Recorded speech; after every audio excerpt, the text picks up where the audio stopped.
네, 다시 한번 인사드리겠습니다. 카이스트 장영재입니다. 반갑습니다. 네, 발표 자료가 좀 많습니다. 그래서 조금 더 빨리 진행하도록 하겠습니다. 인공지능과 디지털 트윈, 요즘 뭐 많은 이야기가 많이 나오죠. 그런데 오늘 제가 좀 드리고 싶은 이야기는 여기에 좀 더해서 자율 제조입니다. 영어로 autonomous system이라고 하는데요. 여기 제조에서의 또 새로운 패러다임을 좀 열고 있고요. 그리고 또 이게 요즘 뭐 버즈워드가 너무 많아가지고 또 새로운 단어가 등장할 때마다 이게 또 뭐냐 저게 또 뭐냐 많은 분들이 혼란스러워 하시는데요.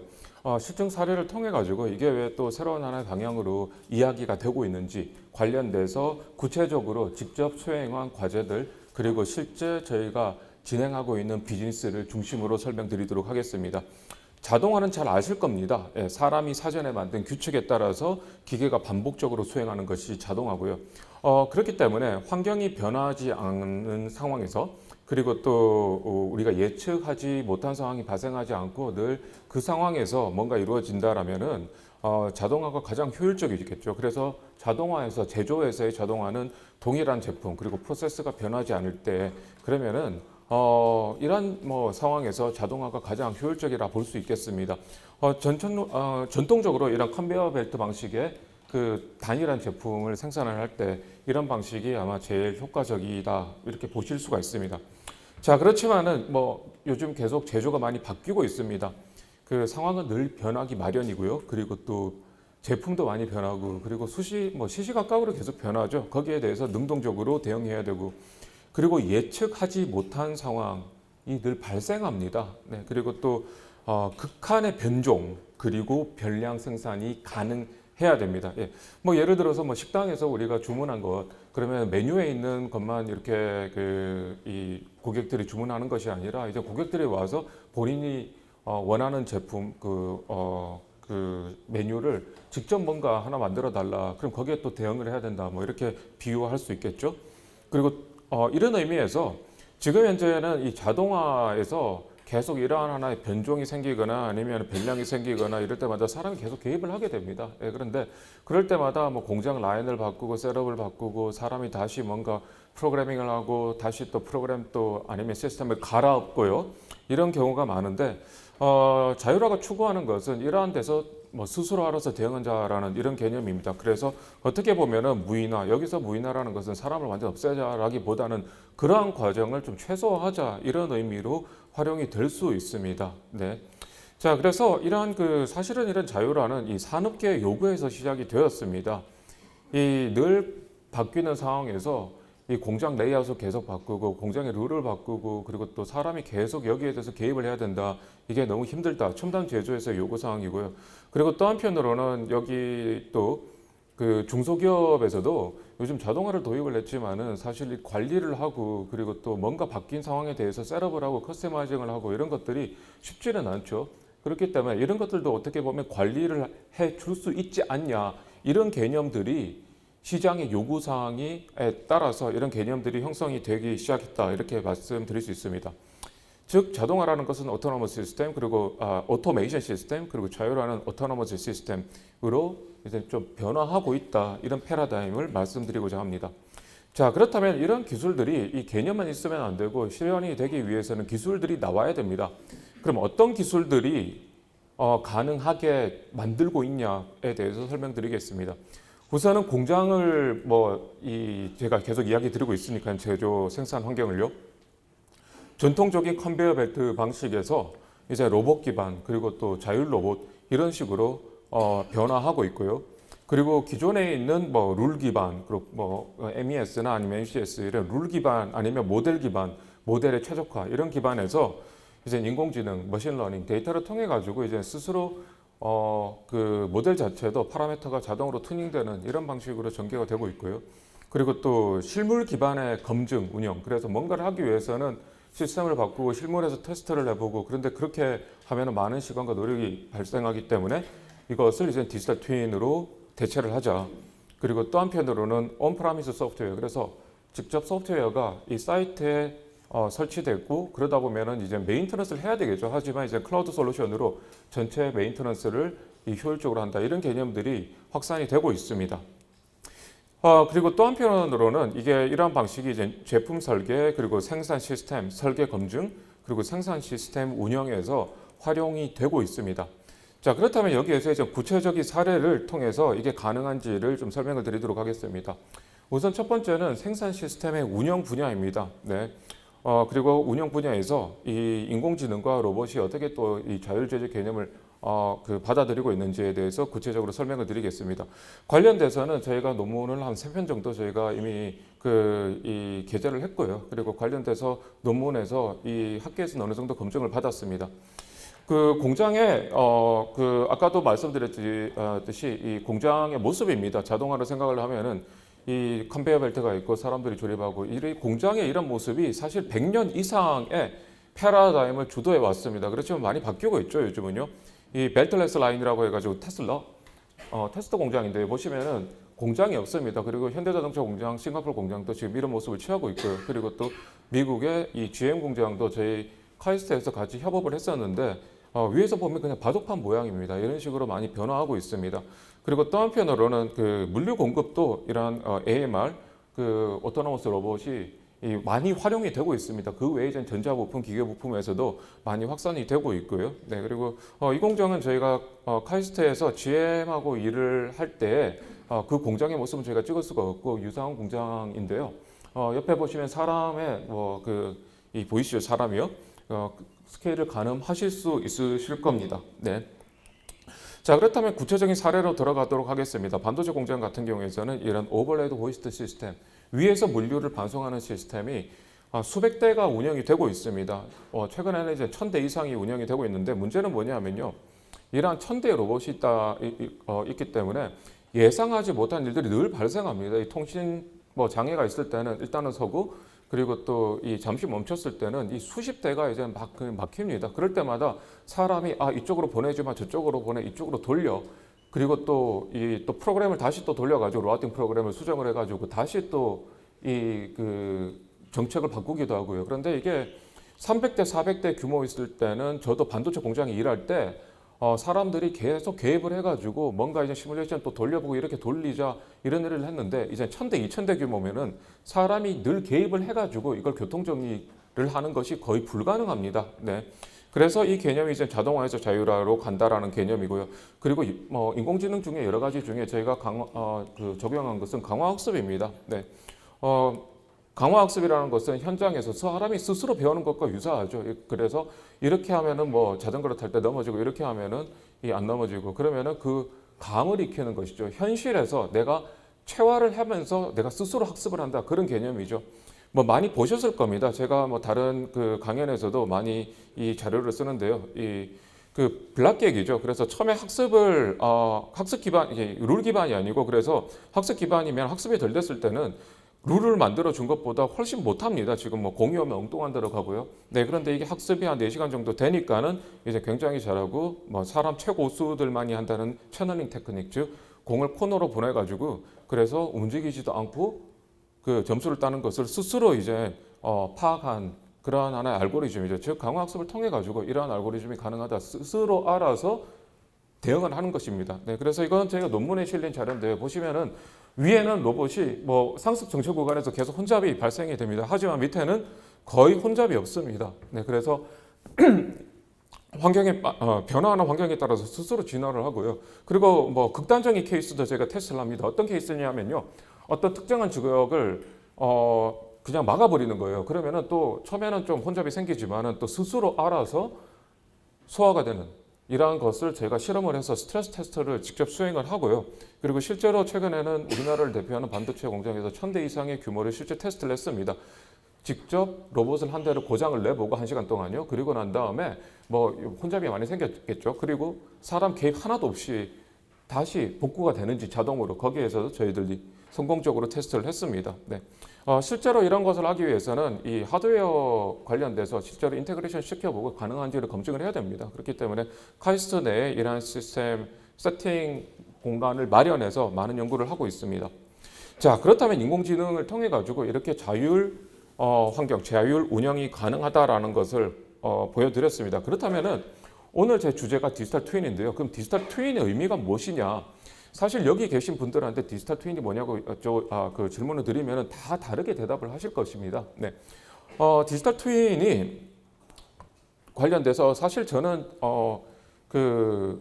이 학문적인 배경은 시뮬레이션에서 시작을 했습니다. 하지만 디지털 트윈을 또 고민하시는 분이 시뮬레이션 관점에서 보시는 분들도 계시고 또 통신 관점에서 보시는 분도 계시고 그리고 인베디드 소프트웨어에서 보시는 분들도 계시고요. 또 도메인도 제조 쪽에 보시는 분도 계시지만 또 한편으로는 또 이 건설이나 이 대형 하나의 그 엔지니어링 쪽에서 보시는 분들도 관점이 조금 더 다릅니다. 그래서 이게 뭐 누가 맞다 틀리다기보다는 이러한 다양한 관점이 있다라는 것을 먼저 말씀을 드리고 시작을 하겠습니다. 제가 보고 있는 관점은 나사에서 정의한 관점과 조금 유사합니다. 네. 나사에서는 70년대부터 굉장히 캐주얼하게 이런 디지털 트윈이라는 단어를 활용을 했고 그리고 2010년대, 2012년도에 논문에서 어느 정도는 구체적으로 디지털 트윈의 의미가 무엇인가를 정의한 논문이 있고 저희가 생각하는 이 디지털 트윈 정의와는 어느 정도 일맥상통합니다. 그 의미가 무엇이냐면요. 이 세 가지 조건을 만족해야 된다는 것입니다. 첫 번째는 현상을 바로 관찰을 해야 되고 그리고 두 번째는 수많은 대안을 자동으로 생성을 하고 그 대안 중에서 굉장히 이 솔루션을 도출을 해야 된다. 의사결정에 즉시 개입을 해야 된다. 이 세 가지 조건을 만족해야지 디지털 트윈이라고 이야기를 하고 있습니다. 그래서 이렇게 말씀드리자면은 그럼 이 개념이 무엇일까? 그런데 사실은 이미 여러분들 다 쓰고 있습니다. 그 자동차 내비 여러분들이 운전하고 가시면은 이 GPS 정보를 통해 가지고 그 정보가 가상 환경으로 올라가서 클라우드에 올라가서 그 클라우드 정보가 이제 제 내비 이 화면에 찍히죠. 그래서 제 실물이 움직이면서 그 모습이 이제 가상 환경과 연동이 되어 가지고 그것이 바로 보입니다. 그리고 또 한편으로는 통신 데이터나 아니면 다양한 데이터를 통해 가지고 그 교통 상황이 바로 수집이 되고 그 교통 상황을 바로 실시간으로 처리를 해서 최적의 의사 경로가 나옵니다. 즉 의사결정을 지원한다라는 것이죠. 그래서 앞에 말씀드렸던 현실 상황을 바로 그 현실에 있는 정보를 바로 싱크를 시키고 그리고 그걸 바탕으로 다양한 시나리오를 통해서 의사결정을 지원한다. 이런 개념과는 어느 정도 일맥상통합니다. 네. 자, 그렇다면은 여기서 이제 무인화와 디지털 트윈에서 저희가 어떤 그 공장을 설계할 때요, 그리고 공장을 운영할 때 어떤 이슈가 있느냐. 여기 보시면요, 제가 이 그림을 그렸는데 이 물류 운영을 할 때 공장이라는 것이 한번 지어놓으면 계속 바뀝니다. 예, 그럴 때마다 사람이 하드 코딩을 다시 또 룰을 만들어줘요. 실제로 저도 이런 일을 많이 했었는데요. 그런데 이게 공장이 복잡해지고 특히 2차 전지 요즘 공장 전 세계적으로 공장을 엄청 많이 짓고 있는데 거기에 대해서 일일이 하나하나 대응하는 게 쉽지는 않습니다. 이게요. 예. 그렇기 때문에 그러면은 이 CAD에서 바로 레이아웃을 정보를 받아다가 그 정보를 바탕으로 바로 어떤 룰이 최적인지를 바로 적용을 하고요. 그리고 또 여기에서 뭔가 블락킹이 있다, 그리고 또 간섭이 있다, 그런 것까지 레이아웃까지 자동으로 보정해주는 그런 기술을 저희가 개발하고 있습니다. 네. 그리고 또 한편으로는 이 인공지능과 학습에서도 활용을 하고 있습니다. 아까 말씀드렸죠. 이 블락객이 보셨잖아요. 처음에는 잘 못합니다. 그런데 학습을 하면은 스스로 진화해서 잘하는 것이죠. 네. 그런데 이 문제는요. 로봇이 있는데 로봇에다가 공장장님 이 로봇 1년 동안은 엉망으로 만들어 놓을 겁니다. 아직 학습을 해야 되기 때문에. 하지만 1년 지나면 잘할 겁니다. 이러면 여러분 쓰시겠어요? 못 쓰시겠죠? 그렇기 때문에 이 문제를 해결해야 됩니다. 그 문제를 해결하기 위해서 저희가 만든 것이 바로 이게 실시간으로 학습을 하고 온라인, 오프라인, 강화학습에서 이야기하는 그것을 제가 구현을 했습니다. 즉, 시뮬레이션에서는 1년 동안의 그 장시간의 이 기간을 한 며칠로 단축시킬 수 있겠죠. 그러면은 현실을 모사한 가상의 환경에서 바로 인공지능이 학습을 하고 그 인공지능은 그런데 내가 현실에서 일하고 있다라고 믿고 있는 거예요. 그리고 어느 정도 지능이 되면 그 로봇한테 이 지능을 심어주는 겁니다. 그리고 또 한편으로는 이게 저희가 레고로 이 디스플레이에 있는 그 크레인을 저희가 만들었는데요. 실제로 또 현장에서도 이걸 운영을 하다 보면은 바퀴 마모가 있고 처음에는 1m에 초당 1m 가다가 이게 운영이 하다 보면 1m에 0.8m밖에 못 간다. 그러면은 이상하다. 내가 학습할 때는 초당 1m에 1m 갔는데 초당 그런데 초당 0.8m밖에 못 간다. 그러면 퍼포먼스가 차이가 있겠죠. 그때 바로 또 실시간으로 학습을 거기에 맞게 해서 또 적정한 파라미터를 바로 주입을 한다. 그래서 온라인, 오프라인 개념이 효과적이다라는 것을 저희가 논문으로 저희가 또 게재한 적이 있습니다. 네. 그래서 제가 말씀드리고 싶은 것은요, 이게 바로 이거죠. 이게 실물과 가상이 서로 연동을 하고 실제 시스템을 붙이는 겁니다. 기존에 있는 시뮬레이션은 시뮬레이션 환경에서 그 모델을 다 만들었죠. 하지만 그것도 의미는 있습니다. 이거는요. 네. 하지만 이제는 마지막에 구체적으로 이 검증하기 위해서는 실물을 바로 붙여버리는 것이죠. 이거는요. 네. 그래서 실제로 저희가 진행한 이 솔루션인데 여기서 보시면은 실제 MCS 공장에 쓰는 MCS 그리고 또 저기 로딩 포트에 쓰고 있는 커뮤니케이션 시스템 그리고 실제 하드웨어로 움직이는 이 OMS라고 하는데 OHT 매니지먼트 시스템을 실제로 붙여서 가상 환경에서 저희가 테스트를 하는 장면입니다. 그래서 여기 보시면은 기존에 있는 방식으로 운영을 했을 때는 이렇게 혼잡이 생기지만 또 인공지능이 스스로 알아서 또 솔루션을 찾아내서 이렇게 가능하다라는 것을 보이는 하나의 사례라고 할 수 있겠습니다. 이런 방식을 쓰면요 어떤 효과가 있느냐? 네, 시간 관계상 제일 하나만 말씀드리겠습니다. 퍼포먼스를 20% 이상 올릴 수 있다. 이 말은 로봇이 1000대가 필요한데 800대만 필요하다. 한 대가 한 6천만 원 정도 합니다. 즉 120억이 세이브 된다는 말이죠. 그래서 그만큼 상당한 부가가치를 생성할 수 있다라는 것입니다. 네. 그리고 그 외에 이제 이러한 이 로봇 시스템, 로봇 장비 안에 들어가는 로봇 시스템도 저희가 인공지능을 함께 활용을 해가지고 스스로 학습하는 것을 이 교육용으로 따로 만들었습니다. 이거는요. 그래서 카이스트에 제가 학부 수업, 대학원 수업 두 개를 가르치는데, 근데 이 개념을 또 로봇을 뭐 100대, 200대 놓고 이렇게 하기에는 어렵잖아요. 그렇기 때문에 이 개념을 학생들한테 수업에 활용을 하기 위해서 직접 이 설계까지 했고요, 전부 다. 그리고 시스템을 개발을 해서 저희가 실제로 교육에 활용을 하고 있습니다. 그래서 여기 보시면은 컨트롤러에서 나오는 데이터를 같이 싱크시키고 그 안에 이제 시뮬레이터가 돌아가고 학습을 하고 어떤 상황이 바뀔 때마다 거기서 그러면 여기에 맞는 최적의 하나의 그 움직임 시퀀스를 제너레이트 하는 것이죠. 네. 자, 그래서 영화 매트릭스의 한 장면입니다. 여기선.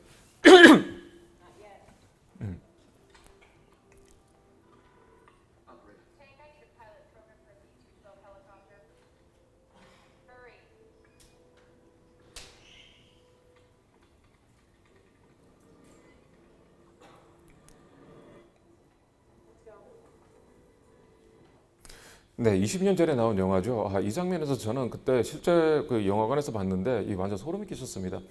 이 상황이 이 헬기를 조정을 못 하는데 이 헬기 조정할 수 있는 그 능력을 시뮬레이터를 통해 가지고 학습을 하고 그 능력을 머릿속에 집어넣어서 그래서 헬기 조정하는 장면입니다. 물론 여기에서는 현실과 이 가상이 좀 뒤집어지긴 했죠. 네, 뭐 그럼에도 불구하고 이러한 개념은 사실 데카르트에서 처음 나왔죠. 우리가 지금 이렇게 살고 있는 세상이 진짜 세상이냐? 사실 우리 브레인은 그냥 비크에 담겨져 있고 이 두뇌 자극을 통해서 진짜 느끼고 있는가? 네, 어쨌든.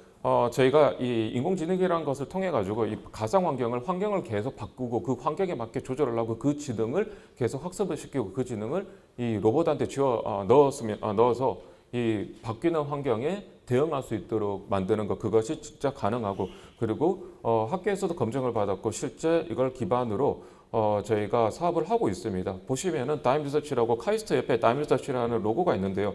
카이스트 연구소 기업이고요. 실제로 그런 솔루션을 저희가 공급을 하고 있습니다. 네.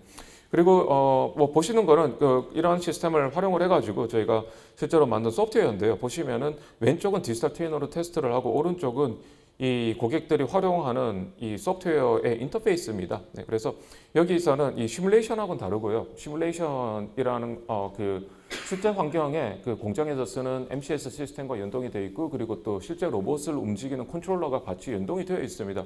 그리고 또 한편으로는 공장에서 생성되는 잡 생성이 또 잡을 어떻게 생성하는지 이 잡 생성할 수 있는 이러한 시스템이 또 연동을 시켜놨습니다. 그래서 이러한 그 공장의 실제 시스템이 물려가지고 이걸 기반으로 실제 운영이 되는 것들을 저희가 구현을 하고 실제로 공장 테스트하기 전에 이런 시스템으로 파라미터 튜닝을 하고 또 공장에서 운영을 하면서도 이런 시스템을 동시에 활용할 수 있도록 저희가 개발을 하였습니다. 제가 이렇게 보여드린 이유는 뭐냐면요. 이게 제가 말씀드리는 것이 그냥 뭐 학계에서 논문 정도 쓰는 이러한 가능성 검증이 아니라 실제 이 시스템을 바탕으로 공장이 운영되는 곳이 있고 그리고 또 이러한 것이 실제로 활용이 되고 있다는 것을 설명드리기 위함입니다. 조금 더 디지털 트윈에 대해서 설명을 드리도록 하겠습니다. 저희가 사실 저희는 디지털 트윈 기술을 저희가 뭐 상용화를 위해서 만든 건 아닙니다. 이 상용화보다는요, 저희가 공장에 이 수많은 로봇을 제어하는 이러한 소프트웨어를 만들다 보니까는 문제가 뭐예요, 저희가요? 저희는 공장이 없는 거예요. 공장에 로봇이 뭐 200대, 300대, 1000대 이런 로봇이 투입될 공장을 테스트를 해야 되는데 그 공장이 없다는 것이죠. 공장이 없기 때문에 그 공장을 대신해서 가상 공장을 만든 겁니다.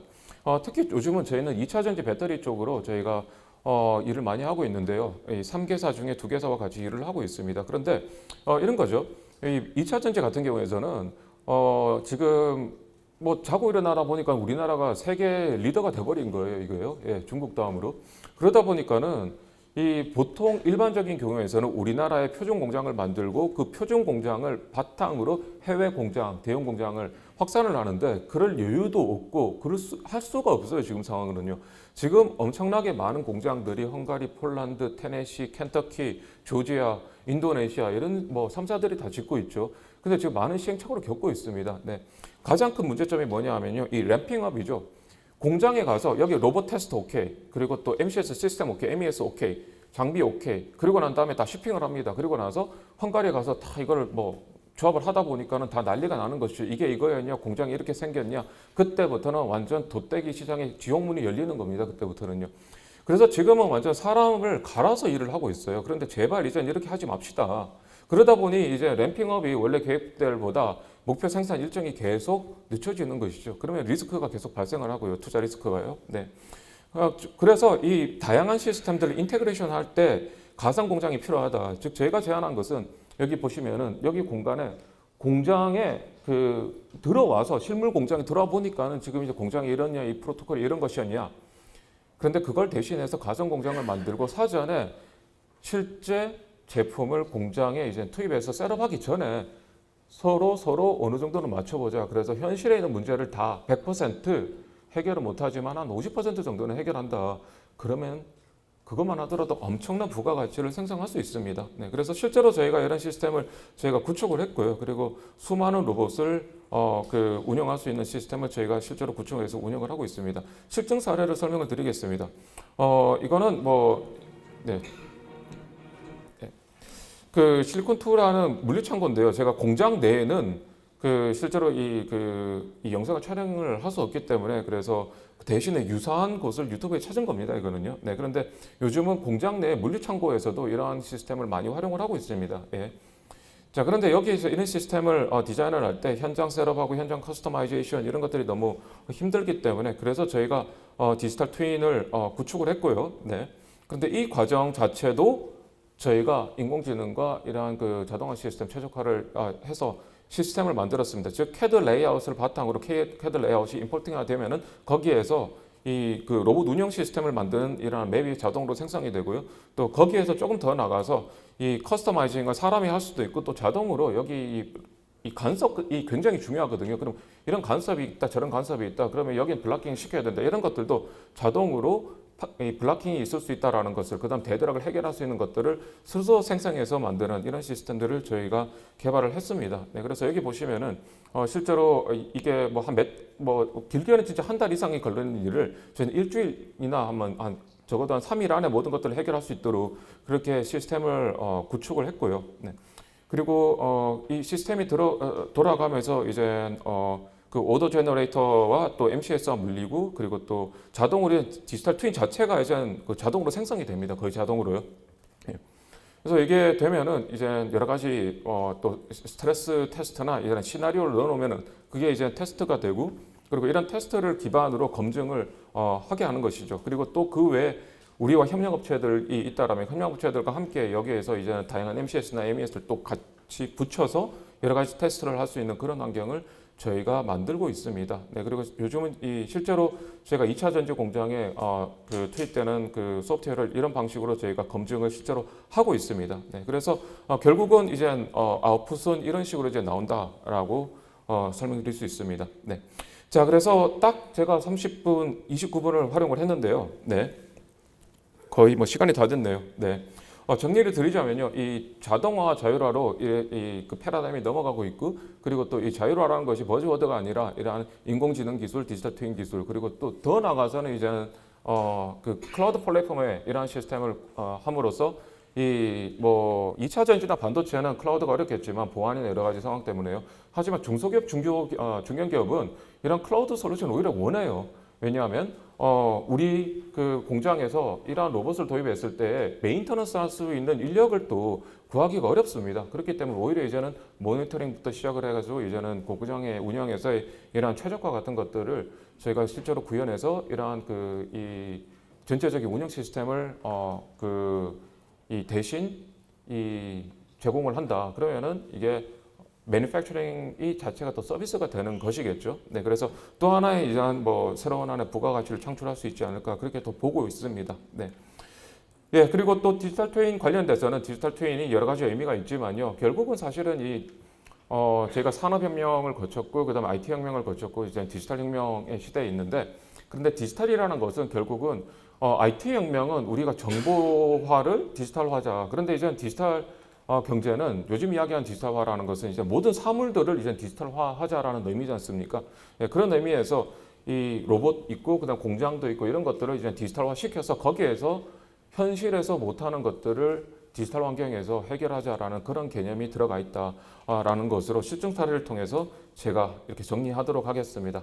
예, 제가 준비한 건 이까지입니다. 예, 경청해 주셔서 감사드리고요. 그리고 또 많은 협업을 원하시면 언제든지 연락 주시기 바랍니다. 예, 감사합니다.